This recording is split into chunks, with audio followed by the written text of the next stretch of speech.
L'histoire du quartier, je dirais, c'est une courte histoire, jeune histoire, dans le sens où avant 1965 à peu près, il n'y avait pas beaucoup d'immeubles sur le quartier. Moi j'ai connu Borny, Maître Borny dans les années 1960 à peu près, où ici c'était des champs, que des champs et rien que des champs. Et Monsieur Mondon, donc au moment du rattachement du quartier du village de Borny donc à Metz, donc dans les années 60, a décidé donc de construire, parce qu'à l'époque on demandait beaucoup de construction.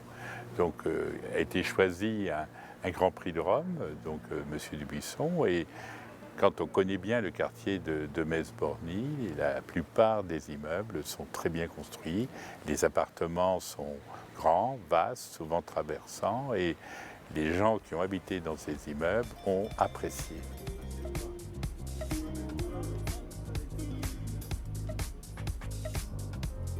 J'habite à Borny ici depuis 1988, donc ça fait exactement 32 ans. Je trouve que c'est vraiment un village dans la ville, parce qu'en même temps on y a tous les services d'une ville. Et on est super bien desservi parce qu'on a effectivement tous les transports métis qui passent au bout de notre rue. Et puis on a les hôpitaux et tous les lieux de santé, les établissements de santé à proximité, donc franchement, plus les services, les magasins, les épiceries, enfin tout ce qui fait la vie quotidienne. Donc je trouve que c'est vraiment un très beau, un endroit intéressant. Et quand je regarde en me disant est-ce que je voudrais bien, si je voulais déménager, j'irais où? J'ai encore pas trouvé un autre endroit à Metz où je laisserais Borny pour aller dans un autre endroit. Je suis à Borny depuis 2000 et je m'y plais. Je m'y plais, malgré toutes les difficultés que nous rencontrons au quotidien. C'est sympa. Partir maintenant, non, ça serait compliqué parce que je voulais vendre la maison et partir ailleurs. Mais les connaissances, les liens que nous avons faits avec des bonnes connaissances, c'est génial. Alors donc, je reste là. J'ai des voisins super. Alors non, je ne veux pas changer ça.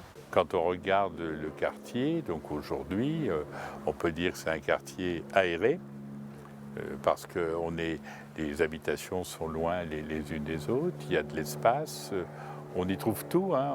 On peut aller au point de vue commercial, rien n'est loin, c'est bien desservi par les transports en commun. Heureusement qu'on a le métis, parce qu'on est bien desservi ici. J'ai vécu dans un village pendant 10 ans, justement. On avait un bus par semaine et on habitait à 9 km de la ville. Alors on faisait ça à pied, on était beaucoup plus jeunes. Alors donc, mais non, je ne retournerai plus dans un village. Et mon époux pareil. Hein. Et puis aussi, autre particularité du quartier, on y trouve tout au point de vue scolaire. On peut être scolarisé depuis l'école maternelle, élémentaire, les collèges, les lycées et même l'enseignement supérieur. Vous avez l'université publique, mais aussi de l'université privée existante.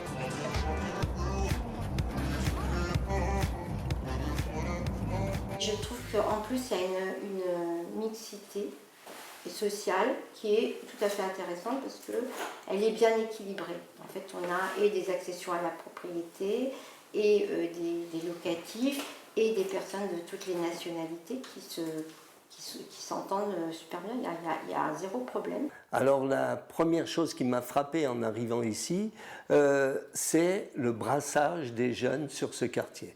Justement, alors effectivement, peut-être moins avec le village, hein, mais au sein du quartier, il y avait vraiment un brassage extraordinaire.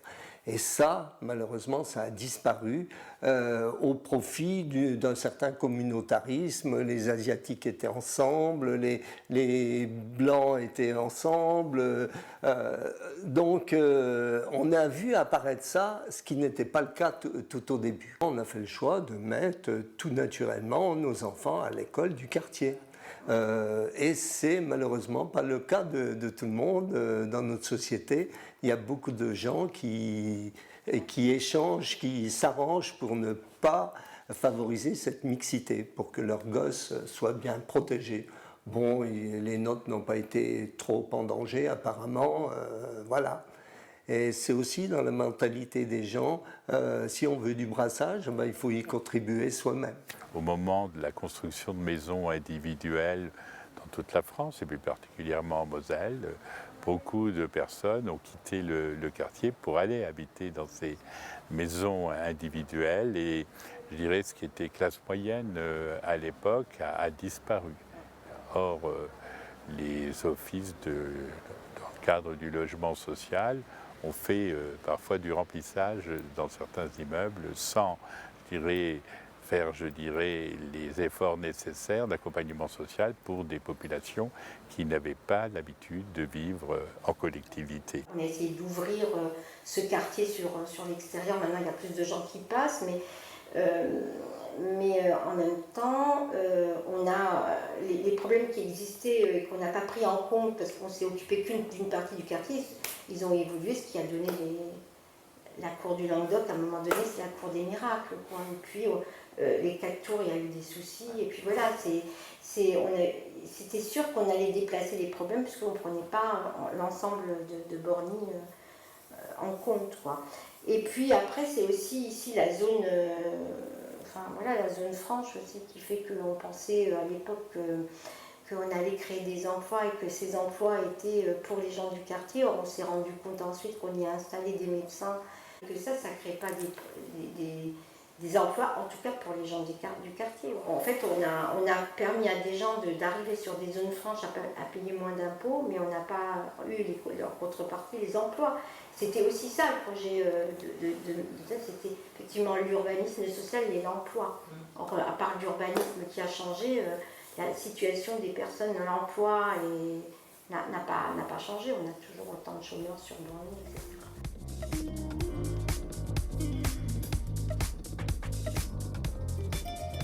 Il y a quand même un signe qui est toujours extrêmement important. C'est quand les gens vous disent « je cherche un appartement à Metz-Borny ». Ici, nous sommes rue d'Anjou, nous sommes à côté de la rue du Maine. À l'époque, il y avait, donc les années 2000, il y avait à peu près 50% de personnes qui occupaient les logements de la rue du Maine. La tour qui est sur notre gauche de la rue d'Anjou, cette tour était aussi à moitié vide par une politique d'une part axée sur la propreté, axée sur le gardiennage des immeubles, par la présence d'associations dans les sous-sols et les rez-de-chaussée des immeubles. Eh bien, on arrivait en 2 ans à peu près à avoir des listes d'attente. C'était merveilleux. Et c'est aussi la période où, par contre, il y a eu tous les dispositifs de politique à la ville. Alors, dans un premier temps, il y a eu des réalisations très, très intéressantes. La vie associative a eu de plus en plus de moyens.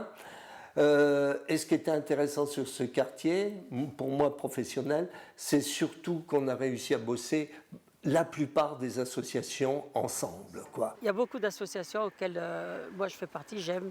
Les concitoyens, le comité de quartier.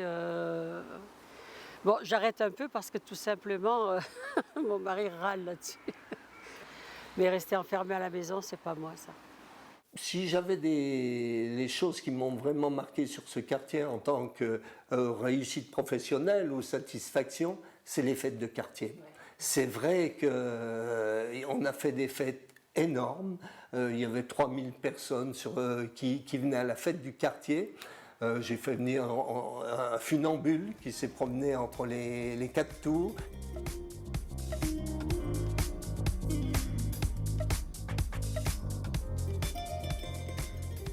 Rester à la maison enfermée, c'est pas zen. Pendant le confinement, j'ai pris les kilos, 10 kilos.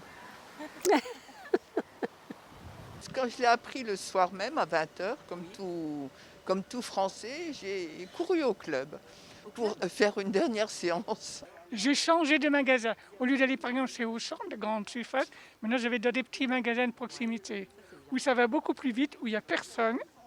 En un quart d'heure, c'est terminé. Et nous, finalement, on l'a très très bien vécu. Même, on a presque été, quand ils parlaient de déconfinement, ça nous faisait presque un peu peur. Enfin, voilà. Parce qu'en fait, d'abord parce qu'on a une maison où on est à 200 mètres carrés, c'est quand même plus facile, qu'on a un jardin, qu'il a fait beau pendant tout ce confinement. Et que donc on avait presque l'impression d'être en vacances. Avec nos voisins, on faisait tous les dimanches, on avait rendez-vous au fond du jardin pour manger ensemble, mais pas ensemble les uns à côté des autres, mais chacun dans son jardin, mais pour pouvoir échanger. J'ai repris contact avec des amis que je n'avais pas vu depuis des mois et des mois. Comme on était confinés, j'avais que ça à faire, reprendre contact avec eux. Au bout d'un mois, j'ai même demandé à, par exemple, ma fille de me téléphoner tous les 2 jours. J'avais envie d'un contact un peu plus proche, voire de skyper, mais moins. Voilà, un petit coup de fil, voilà. Oui, j'ai gardé au maximum d'ailleurs. Voilà, j'ai téléphoné à des personnes que je n'avais pas vues depuis un certain temps, permet de remettre à jour, mais c'était quand même douloureux. Pour moi, c'était douloureux. On ne peut plus sortir. Avant, on faisait nos promenades tranquilles et tout. Maintenant, on ne peut plus sortir. Je remplissais consciencieusement tous les jours mon autorisation de sortie d'1 heure pour 1 kilomètre. Toute notre famille, personne n'était malade, donc ce qui est quand même plutôt rassurant.